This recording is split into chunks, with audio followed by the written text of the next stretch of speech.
your opportunity to hear Chris share. Chris has been working in this area of looking at EMV for quite some time. I enjoyed, Chris, an article that you had published in the Petroleum Equipment magazine. I think it was in the second quarter last year, all about EMV. And I understand today, Chris, you're going to be sharing a bit of an update on where we're at on this adoption curve and helping marketers do some planning for their own business. So welcome, and I'll turn the presentation over to you, and we look forward to learning a lot today. Well, David, thank you very much. I appreciate study groups and Below the Line Club having us host this webinar today. I appreciate it very much. You know, as you had mentioned, a lot about what we're going to cover today has to do with EMV and planning and some of the strategies that jobbers or marketers might choose to employ to make this spend as capital efficient as possible and to bring some benefits to their bottom line. So with that, I just want to thank you again for including us in today. You're welcome. So the agenda that we have for this next hour is I'm going to briefly, very briefly, go over Patriot Capital Overview. We're going to talk quite a bit about the changing retail petroleum landscape and what that means in terms of EMV, and also what that means in terms of some of the capital market changes that are starting to go on. We're going to talk a bit about using EMV to create a competitive advantage. The purpose of this presentation is to look at the opportunities that might come with EMV and look at it as potentially glass half full instead of half empty. Site operational efficiencies, some improved customer experience opportunities, capturing new contracts, in other words, using this upcoming EMV spend to help you extend or land new supply contracts with dealer customers, and then using some of the new technologies around lighting, such as LED, to help you lower your EMV costs, and then some of the next steps that you might consider. Very briefly, we've been in business since 2000, financing exclusively the retail and commercial petroleum equipment business. Our success is rooted in providing some really good terms, fast turnaround, and ease. And really, we've had the privilege and the pleasure of working with close to 3,500 petroleum operators and wholesalers around the country, and have been a proud member of the Below the Line Club for quite a bit of time. We were purchased in October by State Bank and Trust, which is a publicly traded bank headquartered in Atlanta, Georgia. We're headquartered about 5 miles down the road from them, and it's been a great benefit for us and our customers so far. So, briefly, this graph gives you an indication of what we've looked at in historic interest rates since 1988. The purpose of this is to help you clearly identify where interest rates might go, how fast they might rise, and when. So it's obviously very much up for debate, and what we could probably agree on is that the likelihood of interest rates going down is quite remote. So if you agree with that point, then you probably would agree that considering looking at interest rate locks today, fixed rates versus variable rates might be a better solution for some of you. For those of you who use equipment to help secure new supply contracts, the clarity of fixed rate financing gives you one less variable to manage as you're working on gallons, cost of inventory, major oil rebates, early pay discounts when you're trying to put a new dealer supply contract in place. The purpose of this graph is we're at a historical bottom. We're at a generational low in interest rates. None of us know how high or how fast they're going to rise. But pretty much everyone agrees at this point that they're not going to retract. Now, with all the news in the economy and with the recent fluctuations in the market, you know, it's all up for grabs, but this gives you some clarity on what history has told us over time. The time frame on EMV.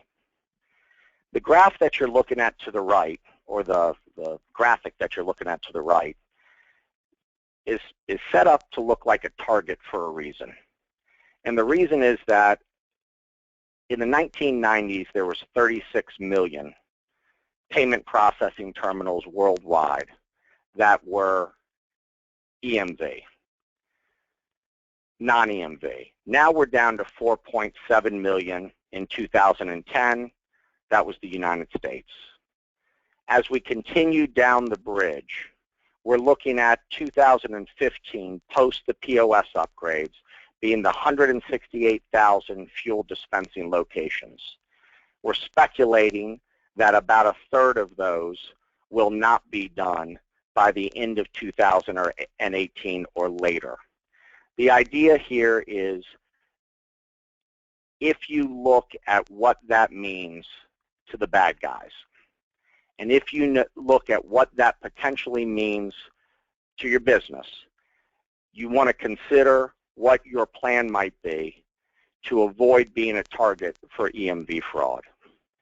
Some of the data that we've collected is in England, card fraud fell 33%, in France as much as 91%, and most recently in Canada, debit card losses fell 73% from 2009 to 2012 with EMV adoption. So what we do know from seeing this happen in other parts of the world is that EMV adoption does help curtail fraud. Now, Gray Taylor, yes?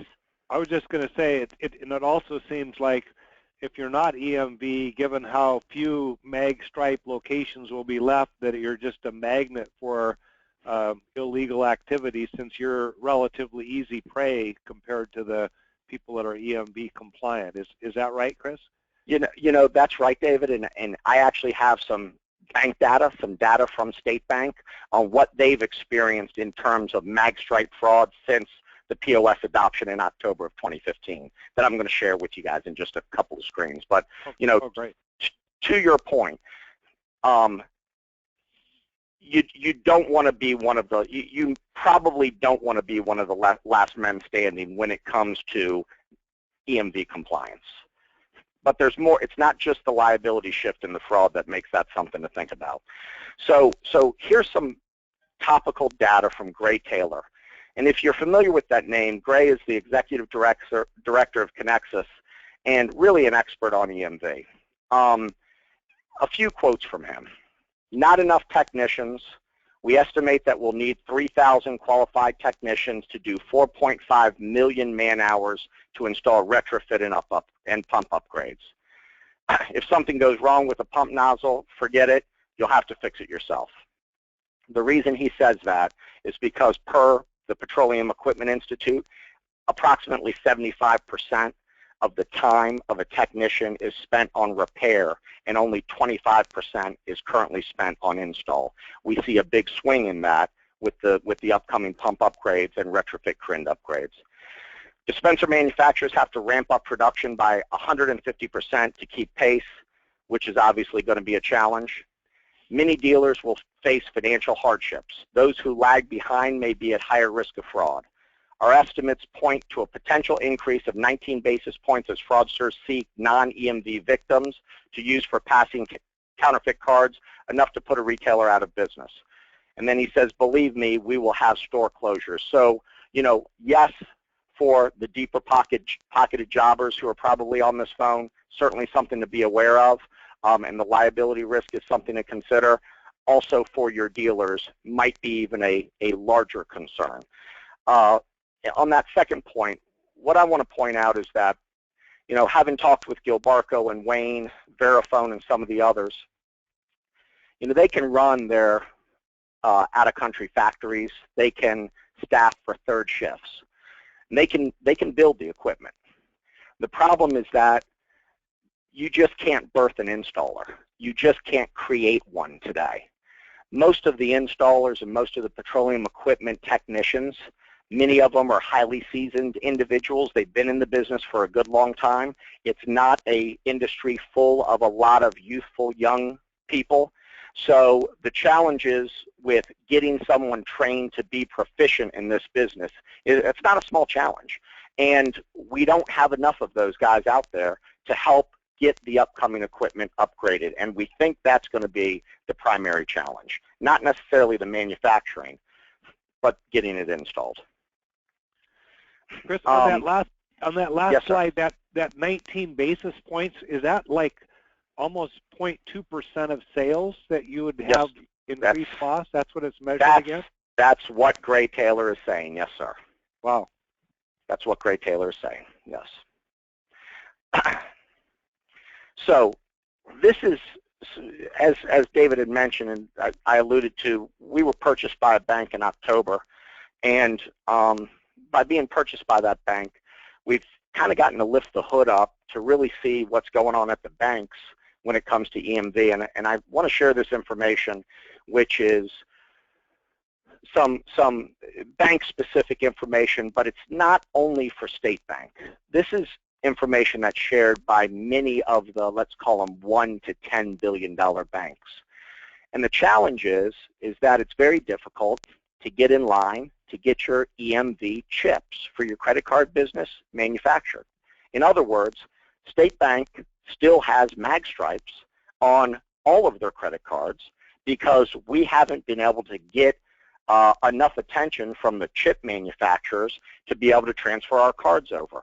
So what does that mean? Well, if you look at this graph, in the first half of the year, we had less than 100 instances from January to June. We had less than 100 instances of mag stripe debit card fraud. In Q3 alone, it was 1,473, and in Q4, it was 2,780. This is what we're seeing at the bank in terms of our uptick in mag stripe fraud. Why is that? The big boys such as Wells, Bank of America, SunTrust, the biggest banks have been able to get their chip technology out faster, and that's been a barrier and a protection. And now what we're seeing is more of the bad guys are focusing on the non-EMV ready banks, which we are one of. Does that make sense? That's frightening, isn't it? Yes, it is very frightening. Now, we're doing a lot of things about it right now internally, including beginning to get in line to get more of our cards to turn to be EMV protected. But this is the data that was shared at our management meeting. This is some of the information that's important to understand. So, you know, liability and the liability shift is something that everyone is starting to talk about, but I want to share with you just another thought. What makes this different than what went through in Canada or Europe? In Canada and Europe, it all happened at once. So point-of-sale systems, gas pumps, retail, all had to become EMV compliant at once. Here, we've got this liability shift today that happened with point-of-sale systems in October, and gas pump isn't for another 2 years. So think about that. A customer is going to be exceedingly clear about the difference between dipping an EMV protected card into an EMV card reader and swiping. There's a tactile difference. It feels different. You're repeating that motion. You're dipping it in to an EMV protected card reader. You're swiping at the pump.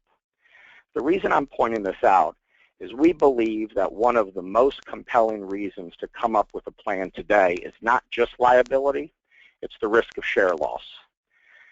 If you believe that a certain percentage of your customers may be aware of security and may be sensitive to it, how many of those customers do something about it?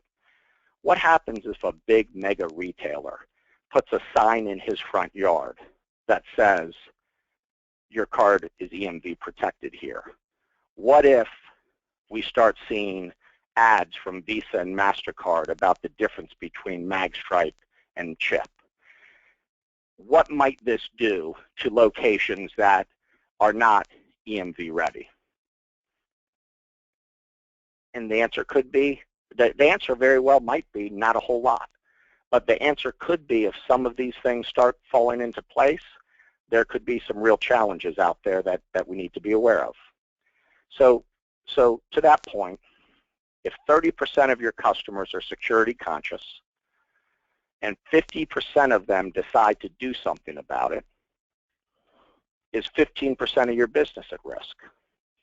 And if 15% of that volume's at risk, what does that mean to your inside store? These are the things that you want to think about, so don't only focus on the liability shift. Focus on the potential of someone in your market becoming EMV compliant and using it as a marketing advantage. What might that mean to your business? So this is from Bruce Allen, who's the president of Canadian Tire Petroleum. And this is what he said when they went through EMV a few years ago. In our market, as consumers became aware of the EMV chip cards and their perceived higher security, they began to favor and look for fueling locations that had EMV card readers. So the first question to just ask yourself is do you know of someone who's had a breach, or have you yourself been breached?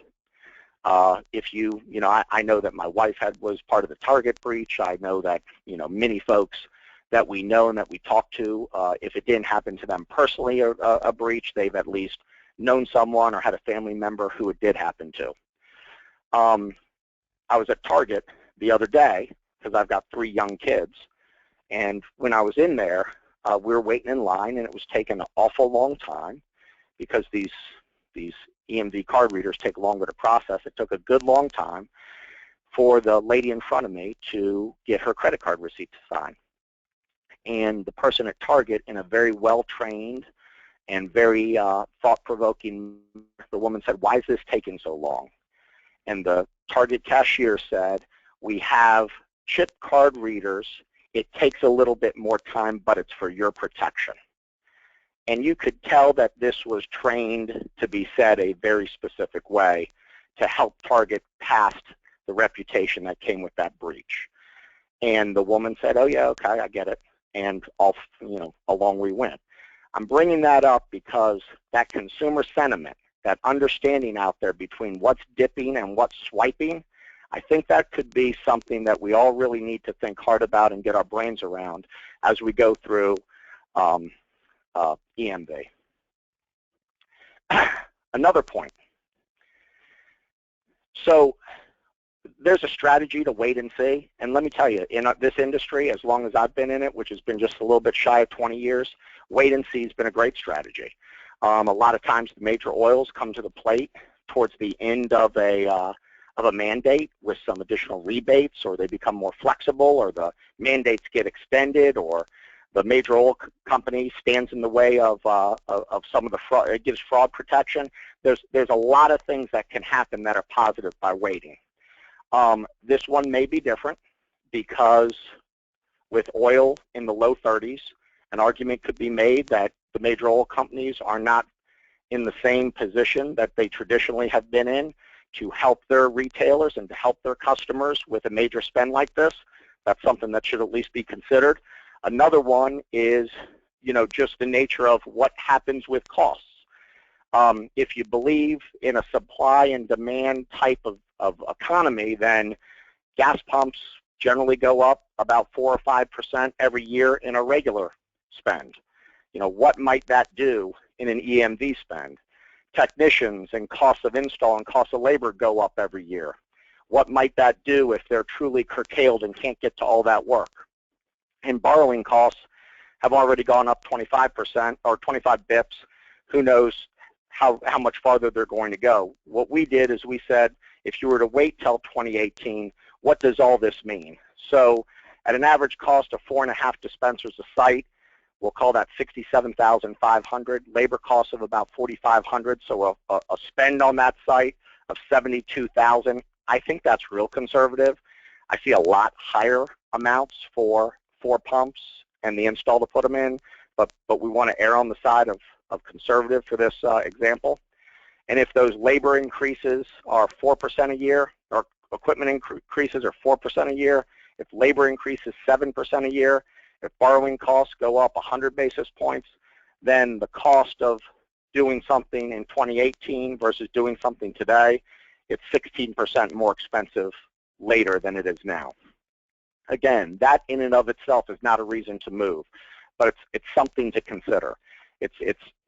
You have more bargaining power right now when the dispenser companies are fighting for market share on the front end of the biggest spend in the history of the industry. You have much more bargaining power now than you're likely to have in another year and a half when they can't make the pumps fast enough.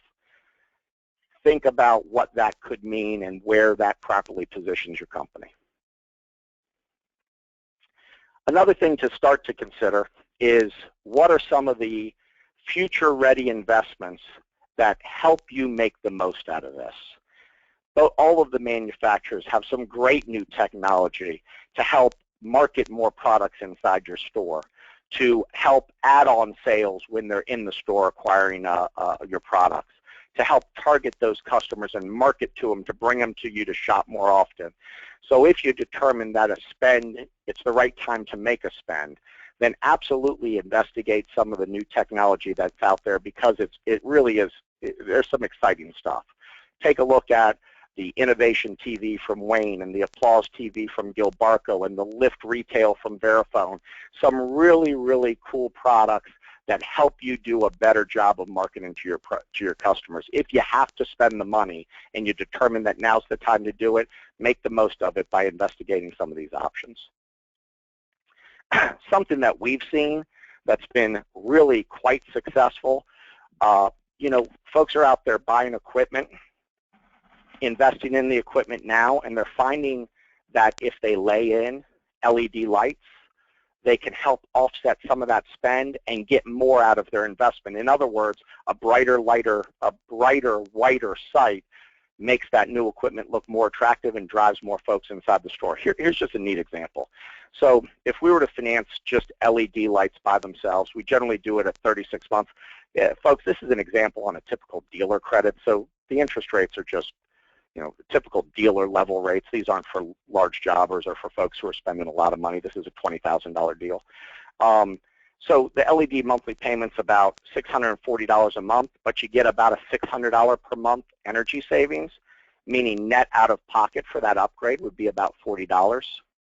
Now, if you layer in the 4 new dispensers, what your financing partner would do is move that out to a 5-year term. Your rate would go down. Again, don't get stuck on the rates. They can be whatever it is that your business, whatever kind of rate risk your business has.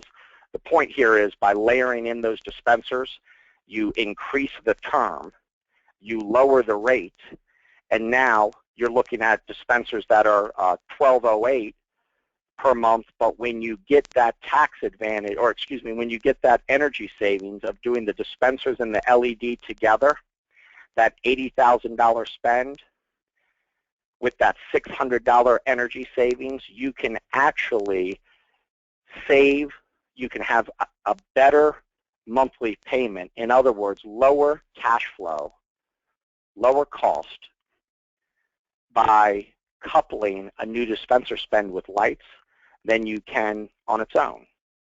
So this is an idea that we're starting to see really pick up speed. If you're making that spend and it's time to look at energy saving LED lights, doing it together is the best way, whether it's with us, with a bank, with another lender, with your own cash. Consider what that might do for your business. Now, what I think is one of the most exciting parts of this presentation today is to let you all know that Section 179 and bonus depreciation has been extended for the next couple of years.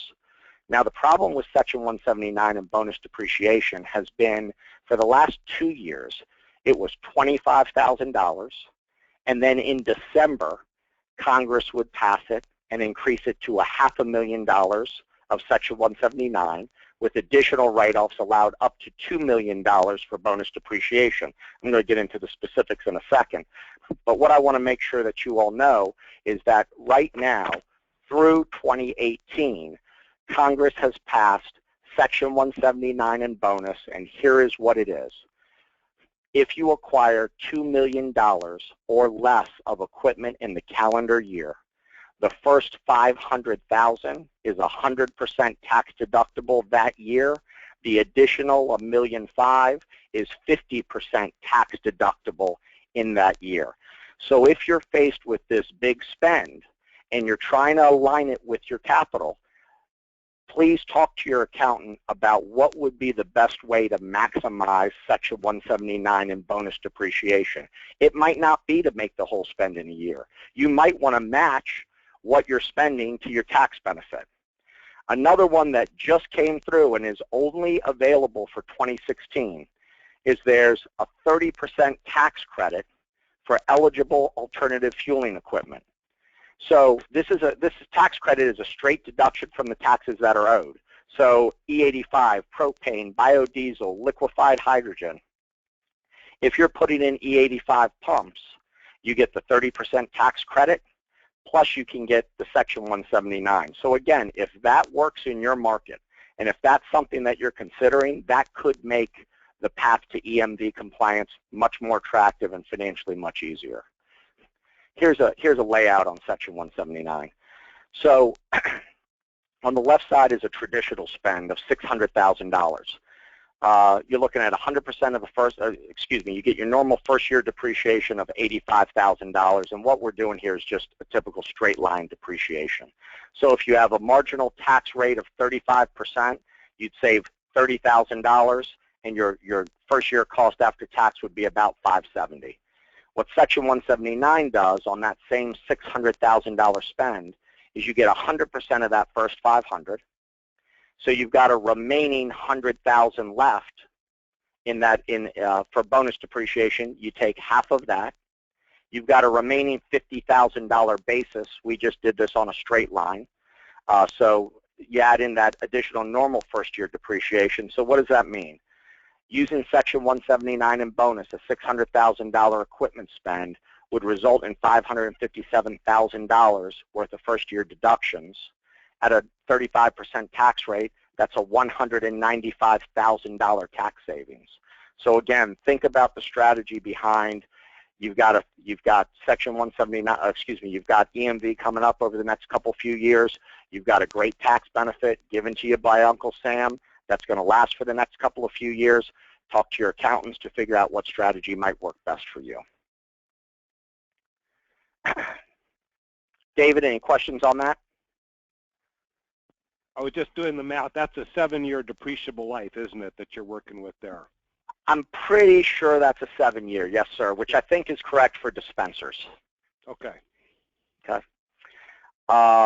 And obviously, if it was a 5-year, it would change things around a bit, but still that Section 179 and bonus is one heck of a great driver. It's a real nice benefit. So this one is for folks who are in the business of extending or renewing supply contracts, if you're primarily a wholesaler or if wholesale is a big part of your business. One of the things we're seeing more and more often is that the dealers are coming to the jobbers asking, can you help me upgrade my equipment? And we expect to see even more of that with the EMV spend. When jobbers do this, they generally ask for some sort of increase of the existing supply contract, or in a new customer situation, they want to sign a new supply contract. I want to point out to you guys that there's really quite a few core benefits that you can get from doing this, because with Section 179 and bonus depreciation, equipment that you place at a third-party dealer's location in return for a supply contract, that's your equipment, and you still get the tax benefit off of it. Additionally, that's financeable. So if you put equipment at a third-party dealer's location, whether he owns the land or whether he leases the land, these days, through Patriot Capital and others, that is a financeable transaction. So if you're looking to help your dealers upgrade their equipment, there's a lot of big benefits that could come through that. One is obviously the opportunity to extend or add supply contracts. We talked about maximizing that tax savings. And just a quick aside, see, if you're paying 35 or 39% tax, and your dealer is primarily a cash business, and he's paying 10 or 15% tax, there's an arbitrage opportunity right there. In other words, the equipment's worth a whole lot more to you than it is to them. How do you pass that value on? How do you build that into your supply contract? Is there a way for you to maybe get a little bit more on your supply contract because you're putting in that equipment, and then you're also getting that tax benefit, which might help make those transactions more lucrative for you? It helps you retain your increased dealer retention through asset control. It sure is a whole lot easier to meet your major oil compliance standards when you're calling the shots versus chasing each and every individual dealer. It allows you to properly document and control the equipment. You also, not only do you have the tax benefit arbitrage, but jobbers borrow at much, much lower rates than dealers, much lower rates. A lot of times I don't even think that jobbers realize what the difference is. We do a lot of deals out there today in the true middle single digits, so let's call those 5s and 6s, fixed rates for 5 years. Well, if we're doing a single site dealer, that's going to be 9 or 10. There's a legitimate 400 to 500 basis point difference between a dealer borrowing money and a jobber borrowing money. And that's something that you can really make work to your advantage by passing on your cost of capital savings or by turning it into a profit center. A couple ideas that we've seen out there in the market, and we've helped some jobbers position these to help them increase their supply contract business. It's strange how most dealers, or most jobbers have really 3 types of customers. They have the 87, the regular customer, they have the mid-grade customer, and they have the premium customer. And there's an answer for each of these guys as you try to make sure to help your wholesale network keep up to pace with EMV. Maybe all you offer to your 87 customer is you offer them an option to help them finance the EMV acquisition. The best guy who you might be willing to jump through fire hoops for, he might have a few sites with you, he might be a long-time customer, he might be building new locations that you want to be part of, and you might be willing to invest at his location and buy that equipment for him. We went through some of the benefits and some of the reasons you might choose to do that. You extend and close those new supply contracts. You can work that investment into your contracts, and it gives you additional control over some of those customers. Remember, that equipment is yours that you place at that third-party location. The middle one is one that really we're starting to get a lot of traction with, and this is how it works. Everybody has those dealer opportunities out there where the dealer says, I want $25,000 in cash, and I want you to buy another $75,000 worth of equipment for me. Meanwhile, maybe they only pump 60,000 gallons a month. It can make it really difficult to make the math make sense. We have some jobbers who are coming back through us, and they're saying, you know what, we can't justify a $100,000 spend. But what we can do is justify a $20,000 spend, which they then pay to us, Patriot Capital, and we in turn give their customers 0% interest financing for 5 years. So in other words, maybe it doesn't make sense to try to capture every single account out there and you can't make financial sense of the deal because the volumes aren't there. But what if it costs you 1/5 of the investment to achieve the same thing? We can finance those customers for you at no risk to you. They would be our borrower. You could pay us the interest over time and can give your customer a true 0% interest loan in return for re-upping with his jobber. There's a lot of creative things going on out there in the market right now. These are just a few that are kind of the tip of the iceberg. There's a lot of strategies in play that we're starting to see in the market that help jobbers and dealers achieve a real beneficial partnership by properly allocating some of the dollars that it takes to get EMV compliant. And we'd be happy to talk to you more about those if some of these things might help your business. So here's a quick cash flow example of a typical EMV cash flow spend. So if you have 4 dispensers and the dispenser price is $15,000 and your POS price is $10,000, the install is another $10,000. You've got a pump and a point of sale spend that's going to be about $80,000. You put the LEDs in there, and that total spend is about $100,000. You take that Section 179 tax credit that we discussed before at a 39% rate, you're going to get a write-off of $39,000 on that $100,000 spend. So what does that mean? And this is something a lot of folks don't really think about.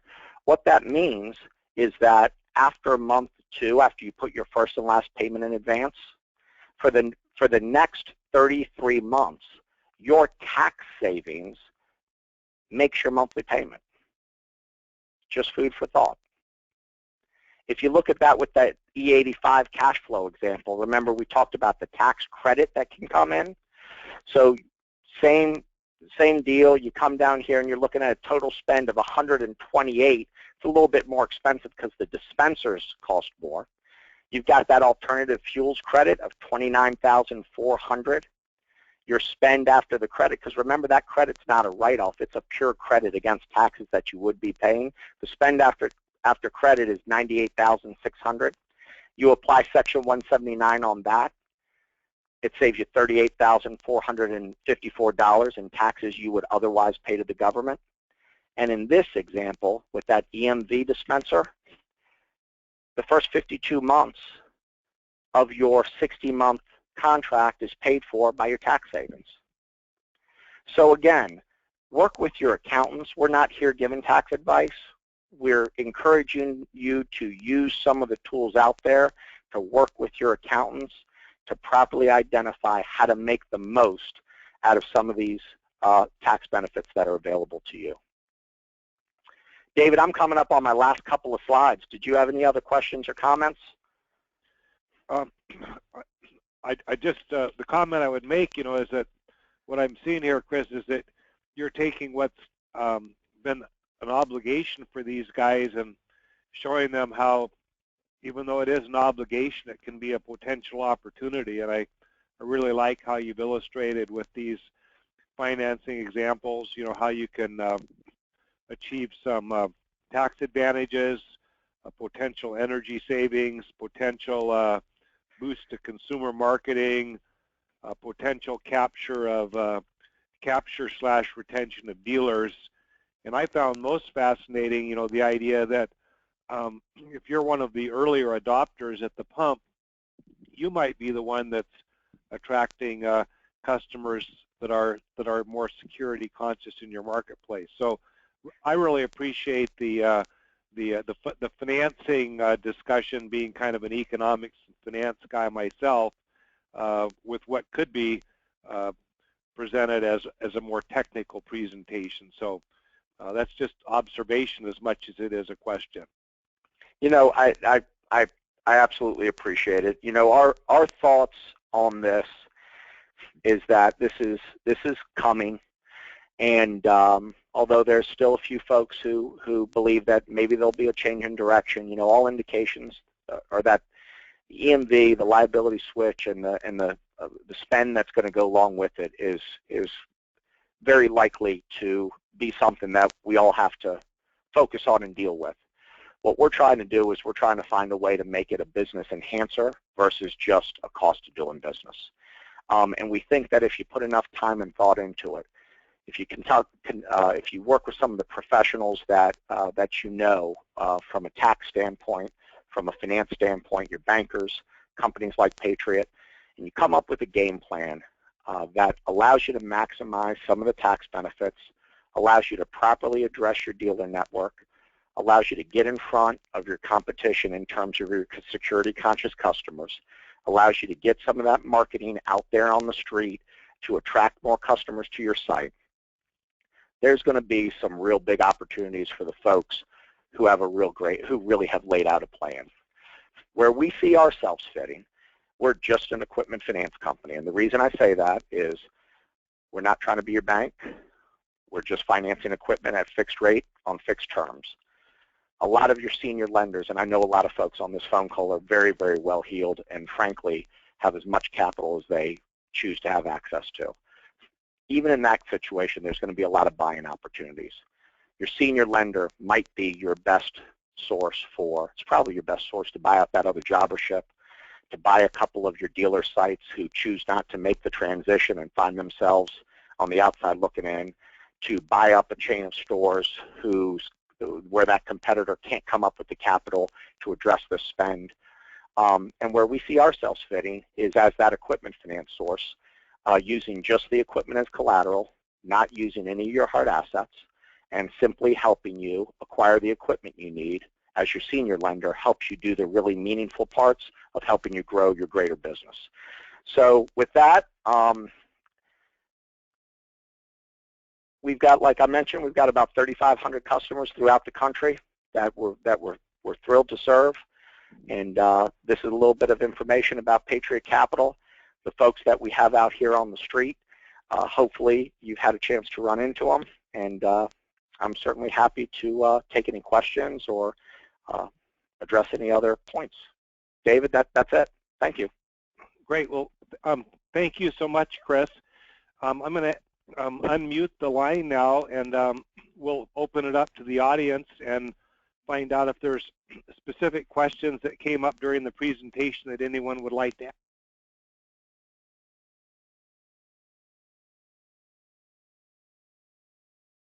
Who you are, and direct the question to Chris, if you would.